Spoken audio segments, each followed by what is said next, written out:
The rain lashed against the windows of Thornfield Manor as Eleanora Blackwood moved with practiced grace through the grand hall, her slender fingers adjusting the crystal glasses on the dining table that another servant had misplaced. At 25 years of age, she carried herself with a dignity that belied her station, her chestnut hair pulled severely back beneath her cap, her grey eyes downcast as propriety demanded, yet containing a spark of intelligence that no amount of servitude had managed to extinguish. The other servants hurried about in nervous anticipation of the new master, the Duke of Ravenscroft, who would arrive by midday to claim his inheritance, but Eleanora worked with calm precision, her movements betraying years of education far beyond that of a typical lady's maid. 9 years had passed since the fateful carriage accident that claimed her parents and destroyed the once prominent Blackwood family, leaving their daughter presumed dead to society, while in truth she had survived only to fall into poverty and eventually service in the very house that should have been her birthright. Mrs. Winters, the housekeeper, noticed Eleanora adjusting the table settings and approached with tight lips and narrowed eyes. "Remember your place, Eleanora," she warned in a hushed tone that nonetheless carried to several nearby servants who paused in their duties to listen. "No one cares about your claims of noble blood, that life is gone." Eleanora merely nodded, her face a perfect mask of submission, while her spine remained straight as a rapier, the subtle signs of her true breeding visible only to those who knew what to look for in the perfect angle of her wrists as she arranged flowers, or the impeccable diction that occasionally slipped through despite her efforts to blend in with the other staff. The austere walls of Thornfield Manor seemed to watch her with the same cold judgment they had shown since she arrived 3 years prior, the dark wood paneling absorbing what little light penetrated the rain clouds, the ancestral portraits lining the gallery staring down with painted eyes that sometimes, in certain light, appeared to recognize her. Whispers followed Eleanora throughout the house, tales of her occasional lapses where she would correct the butler on the proper wine for a particular dish, or instinctively reach to receive guests, as if she were the lady of the house rather than its servant, small betrayals of her hidden identity as the true heir to Thornfield, the rightful Duchess whose title and lands had been stolen through her uncle's machinations when she was too young and grief-stricken to fight. The great clock in the entrance hall struck 10, its solemn chimes echoing through corridors that had once rung with the laughter of her childhood, before tragedy and treachery had rewritten her story from nobility to servitude. As the staff lined up for final inspection before the Duke's arrival, Eleanora took her place at the end of the row, eyes forward, hands clasped, her heart beating a steady rhythm of patience beneath her plain black dress. Soon she would meet the man who unknowingly possessed everything that should have been hers, the latest player in a game of deception he had not chosen but nonetheless benefited from, and despite years of rehearsing this moment in her mind, she found herself unexpectedly afraid, not of him, but of herself, and what emotions might betray her when finally face to face with the living embodiment of all she had lost. The afternoon light streamed through the stained glass windows of Thornfield Manor, casting jeweled patterns across the marble floors as the grandfather clock struck 3, its resonant chimes echoing through the cavernous entrance hall, where the staff stood in perfect formation to greet their new master. Duke Alexander Ravenscroft strode through the massive oak doors like a conquering general, his broad shoulders squared beneath an impeccably tailored coat, his raven hair swept back from a face that might have been carved from marble, handsome yet cold, with eyes the color of a winter sea that betrayed nothing of the man beneath the title. At 30, he carried himself with the confidence of one accustomed to command, his bearing shaped by years of military service and the weight of family obligation that had fallen upon him following the unexpected deaths of his father and elder brother. The butler stepped forward with a deep bow, welcoming the Duke to Thornfield, but Alexander hardly seemed to register the words, his gaze sweeping the assembled staff with cool assessment until it paused, almost imperceptibly, on Eleanora, standing at the end of the line. Something in her posture,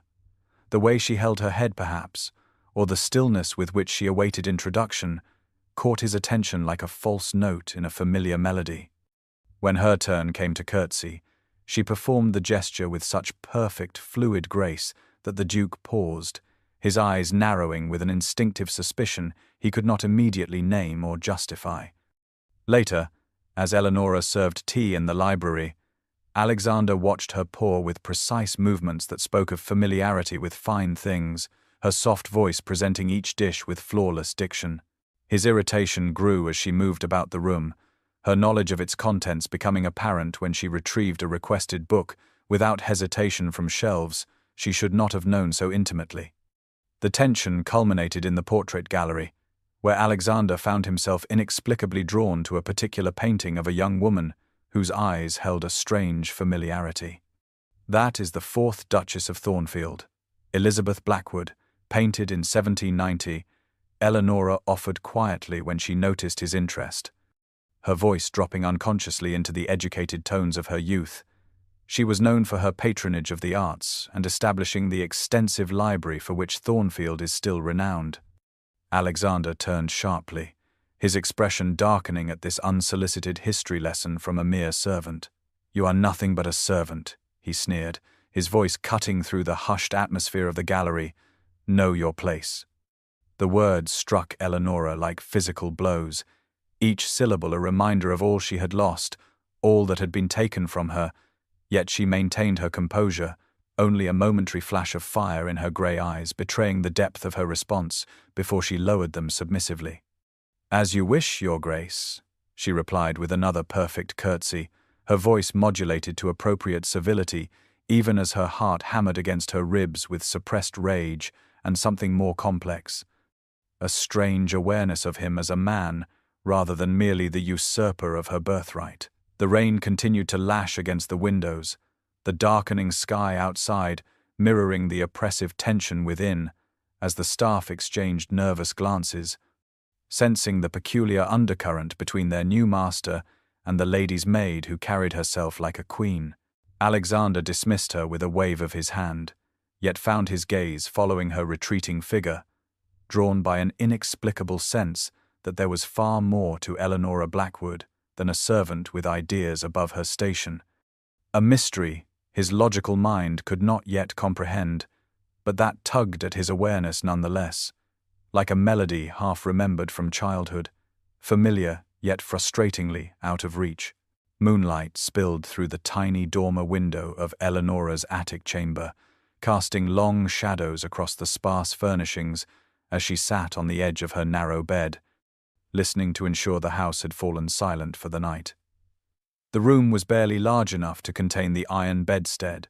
a weathered washstand, and the battered trunk that held her few possessions, yet in this humble space she found the only privacy afforded to her in what should have been her ancestral home. With careful fingers, Eleanora slid from her dress pocket a small key worn smooth from years of handling, then knelt before her trunk, her movements deliberate and practiced as she unlocked it and shifted aside the meager collection of plain dresses and white aprons that comprised her wardrobe as a lady's maid. Pressing against a nearly invisible seam along the trunk's inner wall, she triggered a mechanism that released a hidden compartment, revealing treasures that stood in stark contrast to her current circumstances: a gold signet ring bearing the Blackwood family crest, miniature portraits of her parents in ornate frames, and most precious of all,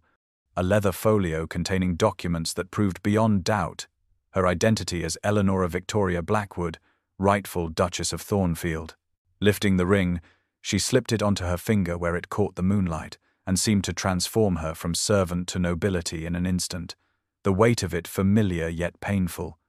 a physical reminder of all she had lost when her uncle, Lord Harwick, conspired with the previous Duke of Ravenscroft to declare her dead alongside her parents, spreading vicious rumors about questionable bloodlines to discredit any claim she might make should she ever reappear. Tears slid silently down her cheeks as memories flooded back of that terrible night 9 years ago when at 16 she had fled for her life, warned by a loyal servant that her uncle sought to eliminate her permanently rather than merely disinherit her, forcing her to disappear into the anonymous masses of London until she could return to Thornfield under a false identity, working as a servant in her own home while gathering evidence of the conspiracy that had robbed her of everything. I will reclaim what is mine,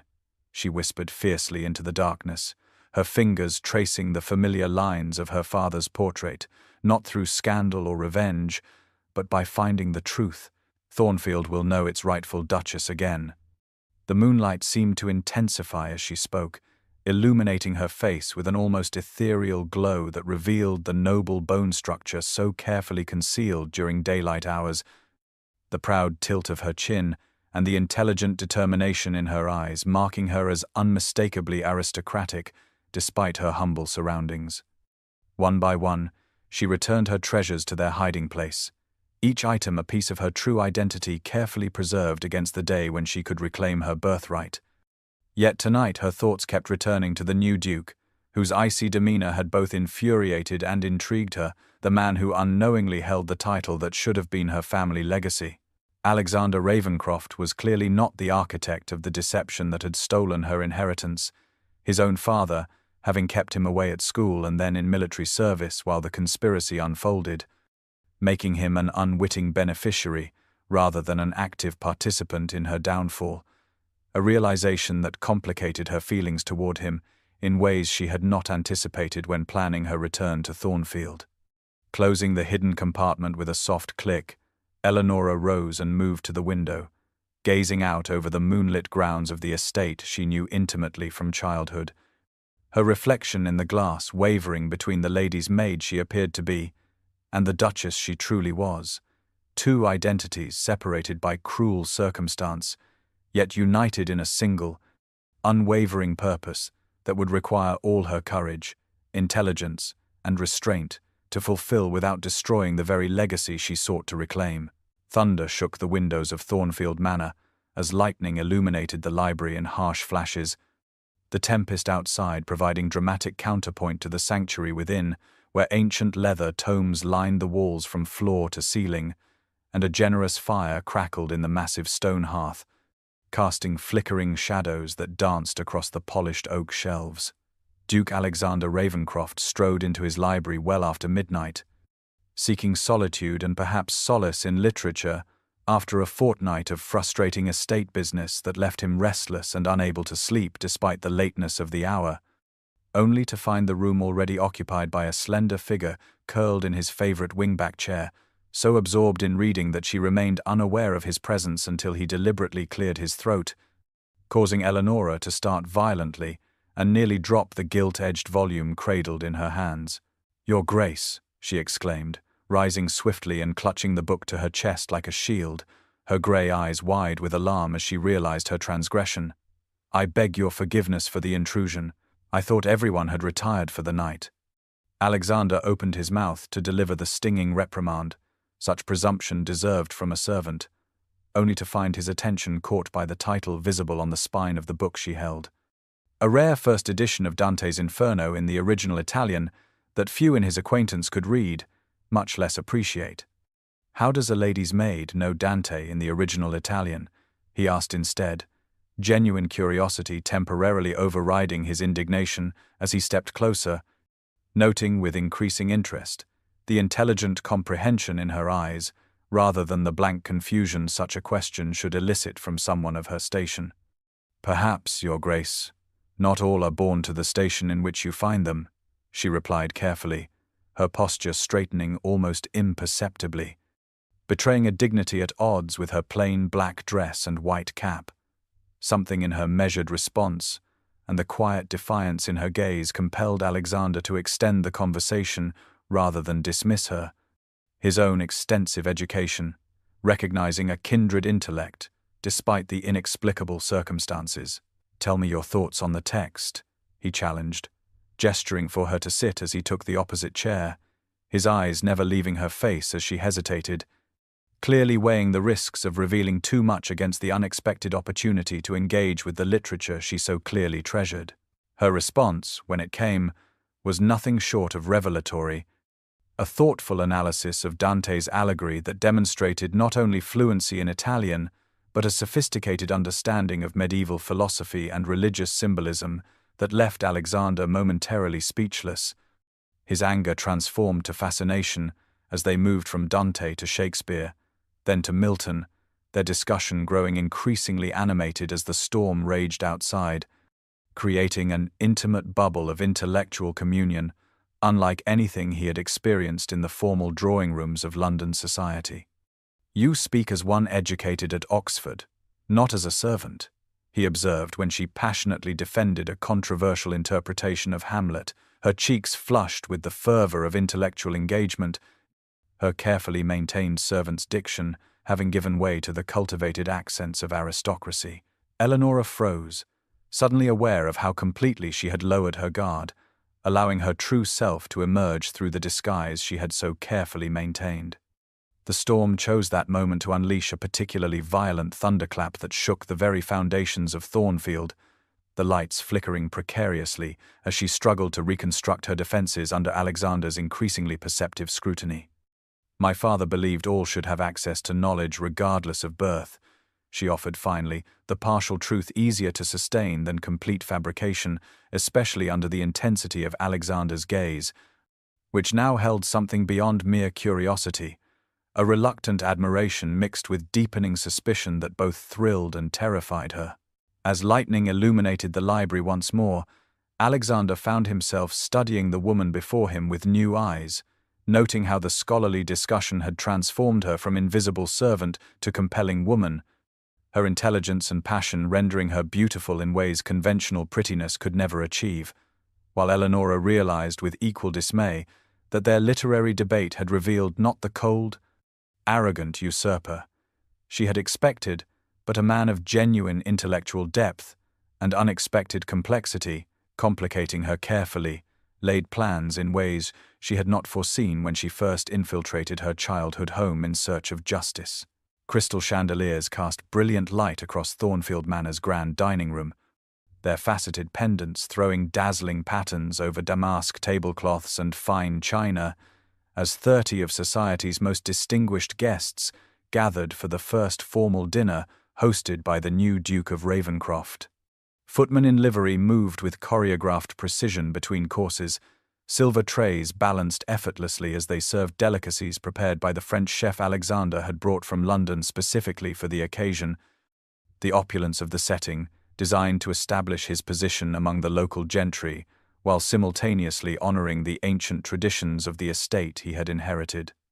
Eleanora moved efficiently among the guests in her role as lady's maid to Mrs. Hertford, the elderly dowager seated at Alexander's left, her eyes carefully downcast. Her movements deliberately unremarkable as she navigated the familiar room now filled with people who had once been her parents' friends and peers, none of whom showed the slightest recognition of the daughter they had presumed dead for 9 years. The careful anonymity Eleanora had cultivated shattered, however, when the butler announced a late arrival. Lord Reginald Harwick, the distinguished gentleman, offers his deepest apologies for the delay. "Your Grace." Eleanora felt the blood drain from her face as her uncle entered the dining room, his silver hair immaculately styled, his smile benevolent and charming as he greeted Alexander, with the easy confidence of a man accustomed to moving in the highest circles, the very picture of respectability that belied the calculated cruelty with which he had orchestrated her parents' deaths and her own disinheritance. Years of practiced control nearly abandoned her when Lord Harwick glanced in her direction as she served the next course, his gaze passing over her initially, then returning with narrowed intensity, a flicker of confusion crossing his features as some shadow of recognition stirred in his memory. The serving dish in Eleanora's hands trembled imperceptibly, her knuckles whitening with the effort to maintain her composure as her uncle continued to stare, his brow furrowing with the effort to place her face among his recollections. Alexander, seated at the head of the table, noticed the peculiar tableau, his gaze sharpening as he observed the uncharacteristic distress in Eleanora's usually composed demeanor, the subtle but unmistakable tension between his servant and his distinguished guest. "Something about that girl reminds me of someone," Lord Harwick mused aloud, interrupting his conversation with the Countess beside him. "Someone long dead." "Indeed, how fascinating," Alexander replied, his tone casual but his eyes keenly observant as they moved between Eleanora and Harwick, noting how she seemed to hold her breath under the older man's scrutiny. "Mrs. Hertford requires fresh tea, Eleanora," Alexander said suddenly, creating an excuse to remove her from the increasingly dangerous situation. "Please see to it immediately." Gratitude flashed briefly in Eleanora's eyes. As she curtsied and withdrew from the dining room, her usual grace momentarily compromised by the haste with which she sought escape. While Lord Harwick shook his head dismissively, the resemblance merely a trick of the light, he assured himself aloud, "Eleanora Blackwood perished alongside her parents. God rest their souls." Alexander watched the exchange with growing suspicion, filing away both Harwick's comment and Eleanora's reaction for future consideration, his intellectual curiosity piqued by the mysterious undercurrents flowing beneath the surface of the seemingly straightforward dinner party. When Eleanora returned several minutes later, her composure restored, though her complexion remained paler than usual, Alexander found his attention drawn repeatedly to her throughout the remainder of the evening, observing how she carefully maintained maximum distance from Lord Harwick while performing her duties with mechanical precision. All the natural grace and subtle animation he had come to notice in her movements now suppressed beneath rigid self-control. Later, as the guests departed into the mild spring evening, carriages rolling down the gravel drive beneath a canopy of stars, Alexander stood in the entrance hall bidding farewell to Lord Harwick with perfect courtesy while his mind catalogued the peculiar connection between the aristocrat and his lady's maid, adding this new puzzle piece to the growing collection of inconsistencies surrounding the remarkable woman who had captured his attention in ways that extended far beyond the appropriate interest of a master in a servant. Dawn light filtered through wisps of mist that clung to the rose garden of Thornfield Manor, transforming ordinary blooms into ethereal creations adorned with crystal droplets of dew that caught the first golden rays of sunrise. Eleanora moved quietly among the flowers, pruning shears in hand as she performed her early morning tasks before the household fully awakened, finding solace in the familiar ritual that connected her to happier memories of helping her mother tend these same gardens in what seemed another lifetime. The encounter with Lord Harwick the previous evening had left her shaken, the danger of recognition far more immediate than she had anticipated during her careful planning, and the peaceful solitude of the garden offered much-needed respite to calm her frayed nerves and reconsider her strategy. She was so absorbed in her thoughts that she failed to notice Alexander approaching until his shadow fell across the rosebush she was tending, his unexpected presence causing her to straighten abruptly, nearly pricking her finger on a concealed thorn. "Your Grace," she acknowledged with a curtsy, her voice carefully modulated though her heart raced with apprehension at finding herself alone with him after the events of the dinner party. "I find myself unusually early to rise this morning," Alexander said, his tone conversational yet purposeful as his keen eyes assessed her reaction, "and in need of clarity regarding a rather curious interaction I observed last evening between yourself and Lord Harwick." Eleanora felt cold fear wash through her veins despite the warming morning air, the direct question threatening to unravel her careful disguise before she had gathered sufficient evidence to prove her claim. "I am not acquainted with his lordship," she responded carefully, her eyes lowered to the dewy grass beneath their feet. "Yet he seemed quite fixated on you," Alexander countered softly, moving closer until barely an arm's length separated them, "and your discomfort was evident to anyone paying attention, which I find I have been doing with increasing frequency where you are concerned, Miss Blackwood."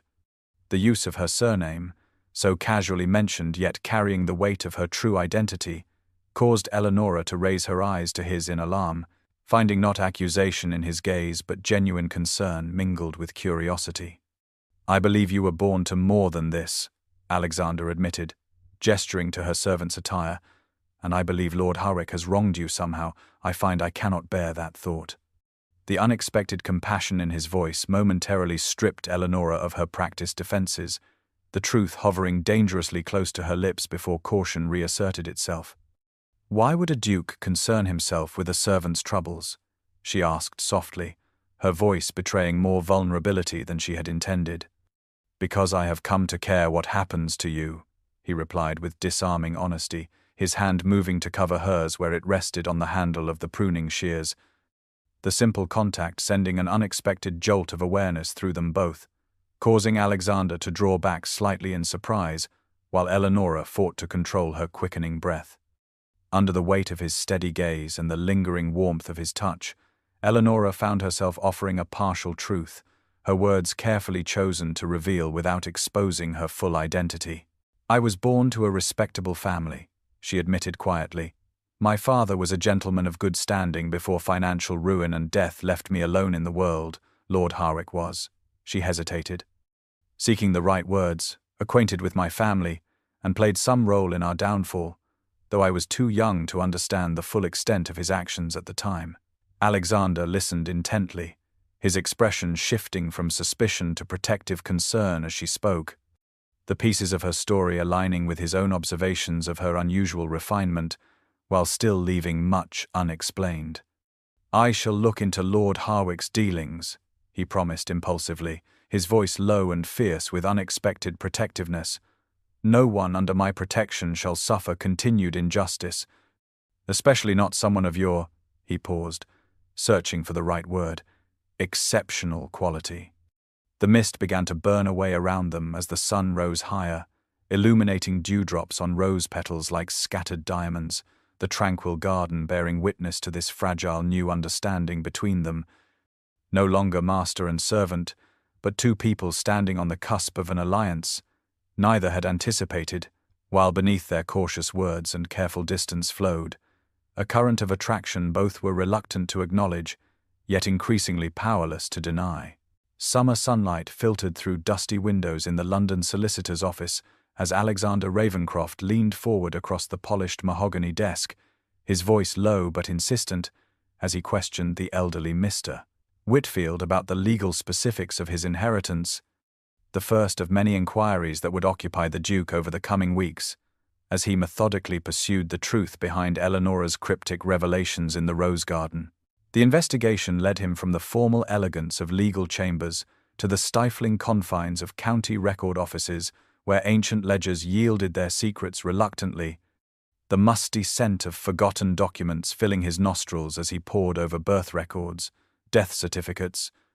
and land transfers that gradually revealed a pattern of suspicious timing and questionable transactions surrounding the supposed extinction of the Blackwood line. Meanwhile, at Thornfield, Eleanora utilized her knowledge of the manor's hidden spaces to conduct her own search, using precious moments of solitude to access concealed compartments in the library paneling that her father had shown her as a child, where family records had been stored for generations, her fingers trembling with both anticipation and fear as she discovered correspondence between her uncle and the previous Duke that confirmed their conspiracy to usurp her inheritance while she was believed dead. "If the Blackwood line did not end as I was told, then whose title do I truly hold?" Alexander demanded during a particularly tense meeting with his family solicitor, the evidence of manipulation becoming increasingly difficult to ignore as he connected disparate pieces of information gathered over weeks of discreet investigation. "Your Grace, some matters are better left in the past, Mr." Pembroke responded, discomfort evident in his shifting posture and refusal to meet Alexander's steady gaze, suggesting complicity in whatever deception had occurred nearly a decade earlier. At Ravenscroft House in London,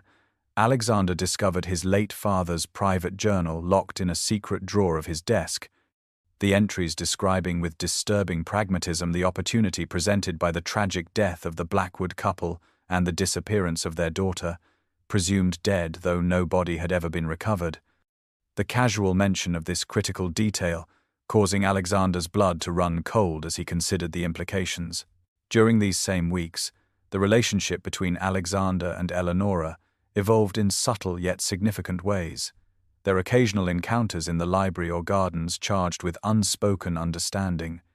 their conversations ostensibly proper, yet underscored with growing mutual respect and dangerous attraction that complicated Eleanora's resolve to reclaim her birthright regardless of personal feelings. One particularly significant discovery came when Alexander made an unannounced visit to the abandoned Blackwood estate, now fallen into disrepair, where he found himself standing before a family portrait, in which a young girl of perhaps 12 or 13 gazed back at him with the same grey eyes that had increasingly haunted his thoughts. the undeniable resemblance to Eleonora sending a shock of recognition through him that crystallized his growing suspicions into near certainty. Even as the truth began to take shape in Alexander's mind,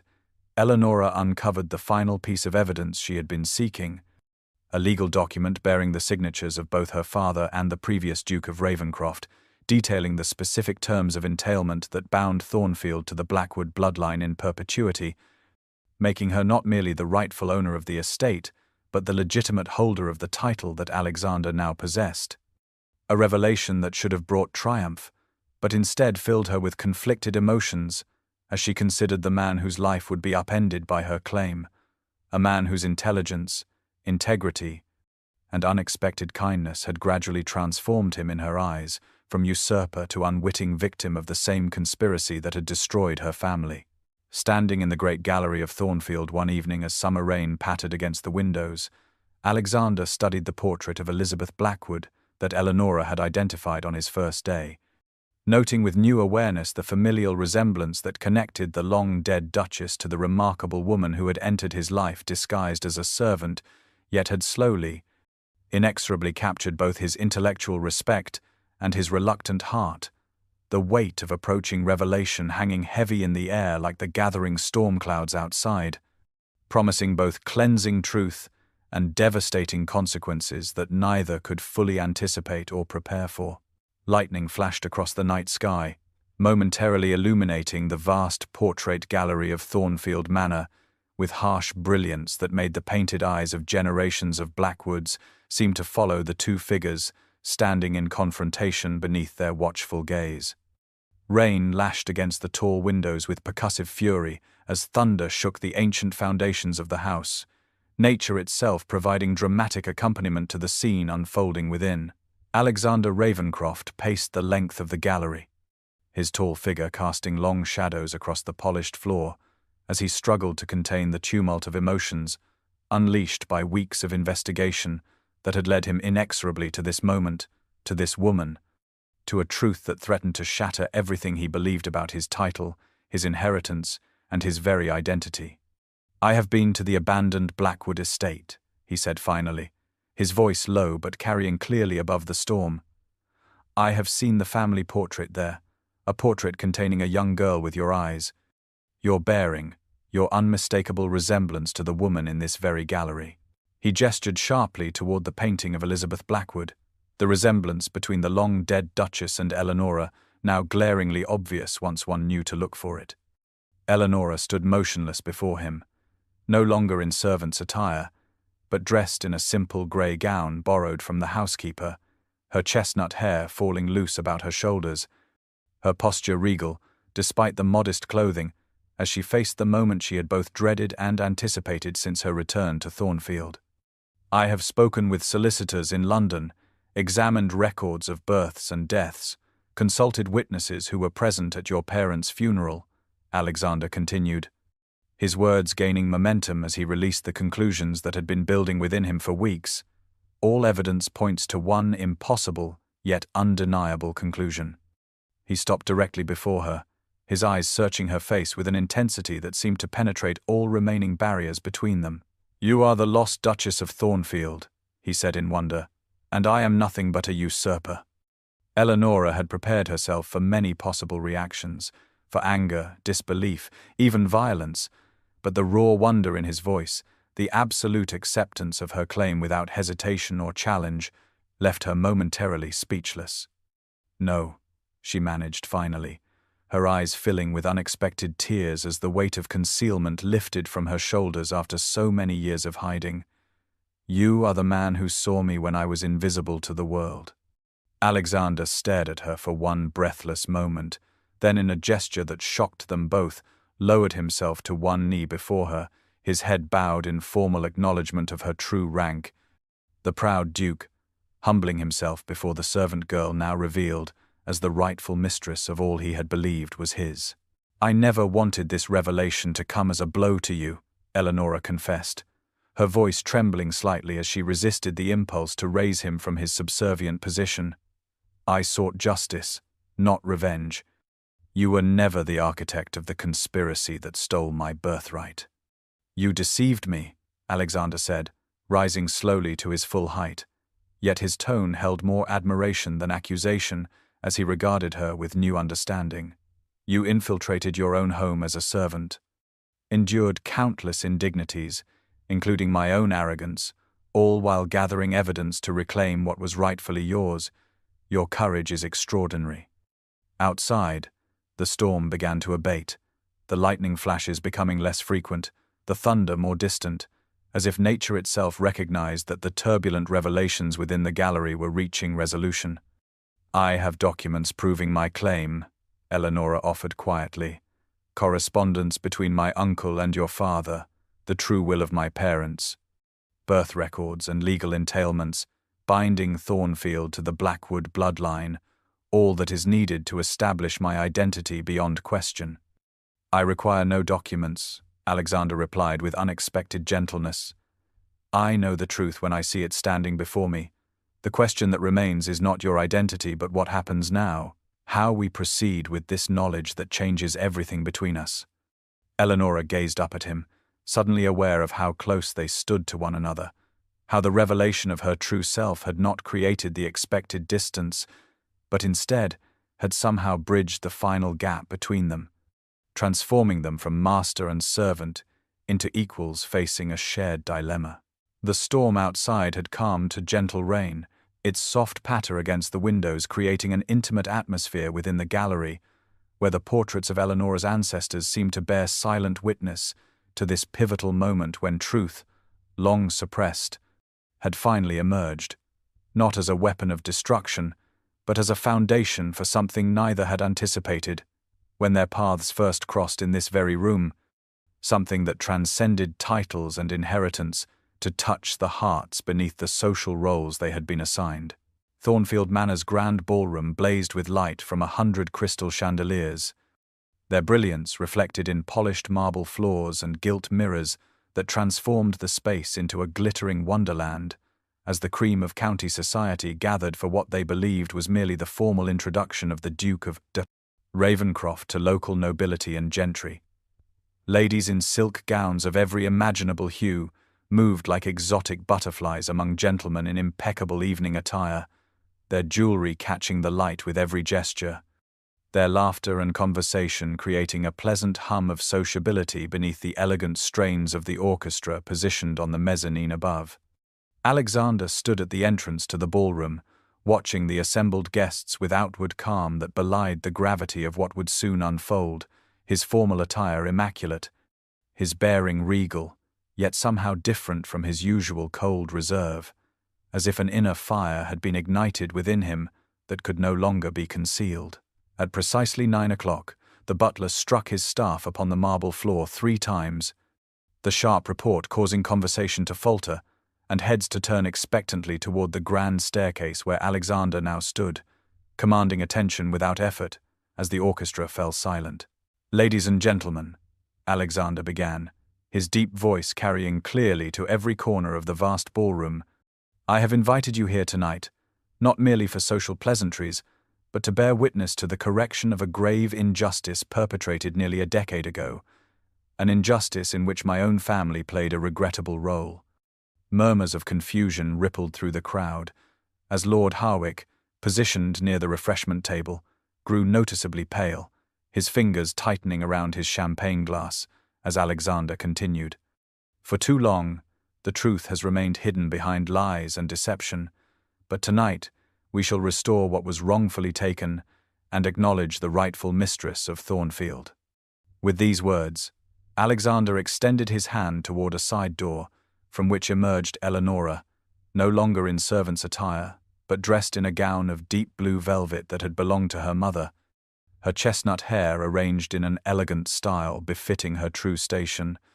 the Blackwood family sapphires adorning her throat and catching the light as she moved with natural dignity to stand beside Alexander.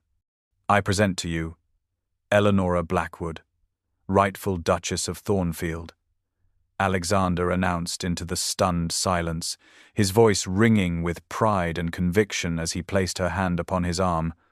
"And I ask for her hand in marriage, not to secure my position, but because I have come to love her beyond all reason or rank." Gasps of shock echoed through the ballroom as recognition dawned on the faces of older guests who had known Eleanora's parents,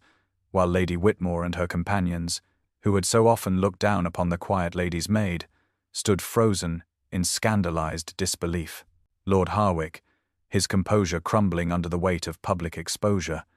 attempted to slip toward the nearest exit, only to find his path blocked by two constables who had been positioned there earlier at Alexander's instruction, their presence previously unnoticed among the liveried footmen. "We have in our possession," Eleanora spoke for the first time, her voice steady despite the emotion of the moment, "documented proof of conspiracy between Lord Harwick and the late Duke of Ravenscroft to falsely declare me dead alongside my parents, to spread malicious rumors regarding my legitimacy, and to illegally transfer my inheritance and title to the Ravenscroft family while I was but 16 years of age and unable to defend my rights." The proof was presented with calm precision, correspondence and legal documents displayed for key witnesses, while Lord Harwick was detained, despite his blustering protests and threats. The evidence so overwhelming that several of his former allies stepped back in silent distancing from his disgrace. Society ladies who had whispered cruel judgments about Eleanora for years now found themselves facing the woman they had disparaged, revealed as the aristocrat she had always been, her quiet dignity in adversity making their petty cruelties appear all the more shameful in retrospect. As the implications of the evening's revelations settled upon the assembly, transforming what should have been a simple social gathering into a pivotal moment of historical significance for the county, Alexander turned to face Eleanora directly, his expression softening as he took both her hands in his before the assembled witnesses. "I relinquish all claim to Thornfield, and its title freely, and without reservation," he declared,